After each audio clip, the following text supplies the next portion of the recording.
اب رہی بات یہ جو شعبان کے مہینے میں ایک رات آتی ہے 14 شعبان کے بعد 15 شعبان کی رات جس کو ہم لوگ شب برأت کہتے ہیں،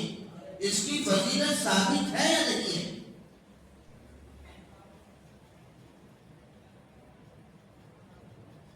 اس کی فضیلت کے تعلق سے حدیثیں تو بہت ساری ہیں، لیکن ساری حدیثیں ضعیف ہیں، کمزور. بعض حدیثیں تو انتہائی درجہ کی ضعیف ہیں، مگر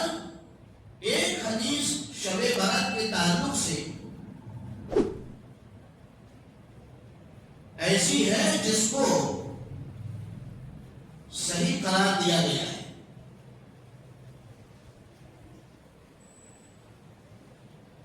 چنانچہ حضرت معاذ بن جبل رضی اللہ تعالیٰ عنہ سے روایت ہے کہ حضور صلی اللہ علیہ وسلم نے ارشاد فرمایا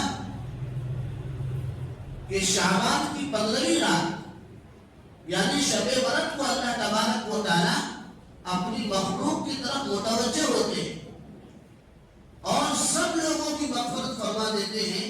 سوائے 2 آدمی کی، یعنی 2 قسم کے لوگوں کی. نمبر 1 مشرک، جو شرک کرنے والا ہے، چاہے وہ شرک میں کسی بھی حیثیت سے مبتلا ہو،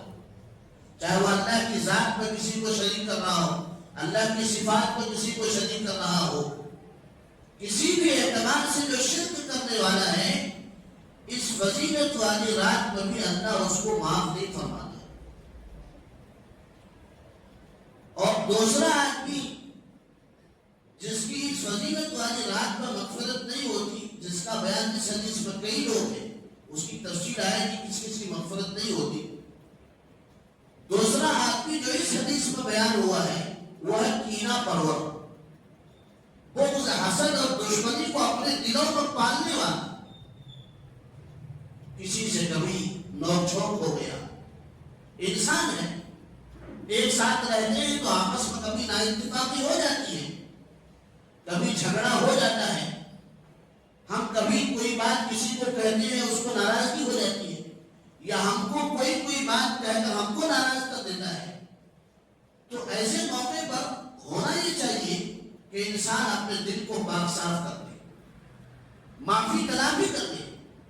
اس گناہ کو، اس غلطی کو پال کر نہ رکھے. اسی کے بارے میں فرمایا کہ جو گناہ، جو کسی کے بارے میں دشمنی کو پال کر رکھا ہے، کینہ پرور بولتے ہیں اس کو اللہ تبارک و تعالیٰ شب برأت میں بھی معاف نہیں کرتا. اس حدیث کو علامہ ناصر الدین البانی نے صحیح کہا ہے. جو بڑے عالم گزرے ہیں سلفی علماء میں، انہوں نے اس حدیث کو صحیح کہا ہے.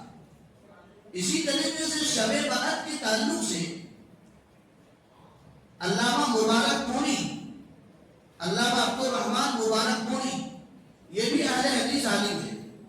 انہوں نے ترمذی کی شرح کی ہے تحفۃ الاحوذی، انہوں نے بھی لکھا ہے کہ شب برأت کے تعلق سے اتنی حدیثیں ہیں، اگرچہ کہ حدیثیں ضعیف اور کمزور ہیں، لیکن اس قدر کثرت سے روایات ہیں کہ مکمل طور پر شب برأت کی فضیلت کا انکار نہیں کیا جا سکتا.